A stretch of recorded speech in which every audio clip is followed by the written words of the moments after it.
আমি পড়াশোনা করছি 2006 সালে হেফজো কমপ্লিট করছি, 2014 সালে কামিল কমপ্লিট করছি। আমার দেশের বাড়ি পিরোজপুর।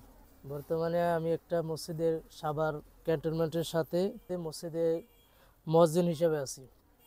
পাশাপাশি এই লাইব্রেরির ব্যবসায় জড়িত আছি। আমার ব্যবসার বয়স হয়েছে 4 বছর।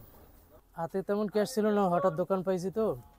ওই সময় আমার 70,000 টাকা মানে হাতে ক্যাশ ছিল। পরে আর কি যেভাবে হোক টাকা পয়সা ম্যানেজ করে দোকান দিছি। তারপর আস্তে আস্তে আল্লাহ ডেভেলপ দিয়েছে, এই আছে এখন আলহামদুলিল্লাহ ভালো আছি ব্যবসার দিক দিয়ে। এই ব্যবসা করে বর্তমানে আমার ফ্যামিলি চালাইতেছি, 2জন ছেলে পড়াশুনো করতেছে। তারপর মাঝে মাঝে আমার বাবার যদিও টাকা পয়সা দেওয়া লাগে না, তারপর আমি খুশি এই কিছু তারে দিই।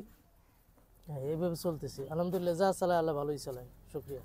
মসজিদ দিয়ে বর্তমানে বেতন তেমন পাই না, যা পাই আলহামদুলিল্লাহ এটার উপরে অখুশি না, কিন্তু টাকার দিক দিয়ে খুবই দুর্বল। বর্তমানে বেতন দেয় ওখান দিয়ে 12,000 টাকা, আর আমি 3,000 টাকা থেকে শুরু করছি মসজিদে।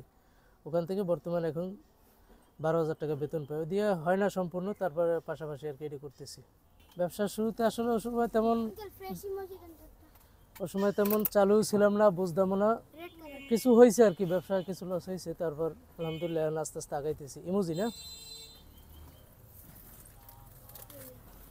কয়টা